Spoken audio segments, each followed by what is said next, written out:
भारत की आतंकवाद के खिलाफ निर्णायक लड़ाई और ऑपरेशन सिंदूर के संदेश को वैश्विक मंच पर रखने के उद्देश्य से शिवसेना सांसद डॉक्टर श्रीकांत शिंदे के नेतृत्व में एक सर्वदलीय प्रतिनिधि मंडल गुरुवार तड़के अबू धाबी पहुंचा।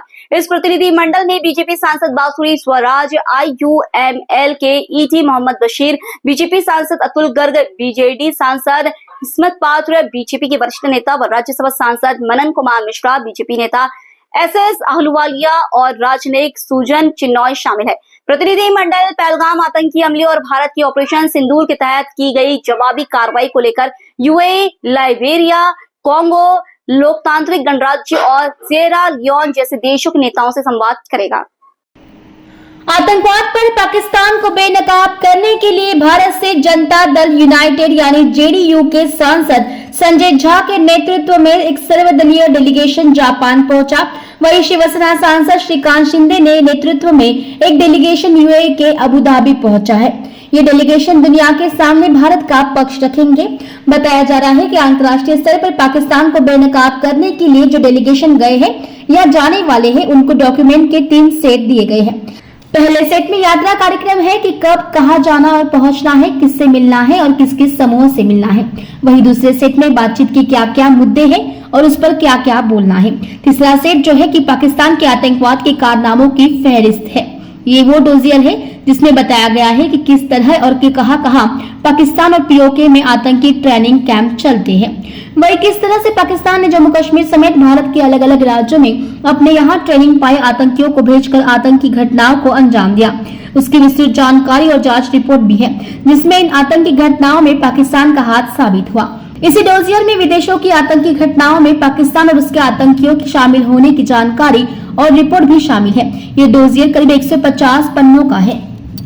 ऑपरेशन सिंदूर उसके बाद भारत और पाकिस्तान के बीच हुए संघर्ष के बाद नई दिल्ली के रुख से अवगत कराने के लिए प्रतिनिधिमंडल दक्षिण कोरिया, मलेशिया, इंडोनेशिया और सिंगापुर का भी दौरा करेगा। No, I've been even yesterday I said that this is just to explain what has happened in India. We've lost lives because of terrorism, and we cannot, remain silent and accept what is going on.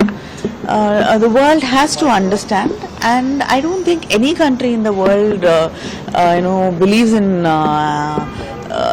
keeping quiet in front of terrorism. So we have to join together and come together to fight against terrorism. And I think the government of India is, through MPs and a delegation of people from different parties, is trying to reach out to the world. Sir, ये जो delegation जा रही है, what is the agenda और generally आप लोग क्या मन में क्या टॉक्स होंगे वहाँ पर? देखिए, एजेंडा बड़ा क्लियर है। जब देश के ऊपर किसी तरह का कोई संकट आता है तो पूरा देश एक साथ खड़ा होता है। सब पार्टियां, सब irrespective of caste, religion, creed, anything, everybody, सारे 140 करोड़ लोग लोहे के रोड के माफिक खड़े हैं। और इस बारे में जो हम लोग, जो आज का डेलीगेशन रूस जा रहा है, रूस और ये जाएगा ग्रीस और स्पेन, लातविया और स्लोवेनिया। तो इसमें क्या है कि जो पाकिस्तान झूठा प्रोपेगेंडा कर रहा है उसको हमें एक्सपोज करना है। देखिए, जब से पाकिस्तान को आज़ादी मिली है 1948 में इन्होंने मुजाहिदीन भेज के हमारे ऊपर परेशानी पैदा की कश्मीर में, और वो एरिया आज भी ऑक्यूपाई करके रखा है। इसके बाद में 65 में वार हमारे ऊपर थोपा गया, उसके बाद में 71 में थोपा गया, उसके बाद 99 में थोपा गया, और अभी और इस बीच में जैसे हाईजैकिंग हुई, IC-814 की हाईजैकिंग हुई, बॉम्बे में 4 रोज जो है किस प्रकार से टेररिस्ट ने अटैक किया।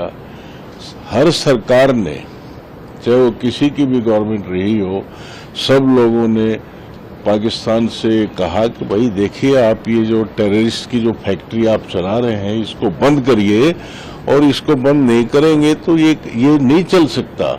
अब ये जो पहलगांव में जो हुआ, किस प्रकार से अमानवीय काम हुआ ये, और टूरिस्टों को मार दिया गया, तो ये उसके बावजूद भी वो लोग उस चीज को मानने को तैयार नहीं है। तो इस वजह से ऑपरेशन सिंदूर करना पड़ा, और ऑपरेशन सिंदूर का जो रिजल्ट है सब आप लोगों के सामने। All very honored to be part of a national effort and to reach out to friendly countries to explain our position and our perspectives on the matter and ensure that the world's eyes remain focused on terrorism and the source of terrorism, which is in our neighborhood. This is extremely important for the world, extremely important for the global community as such, and India as a responsible member of the global community wants to reach out to its friends and important countries in the world to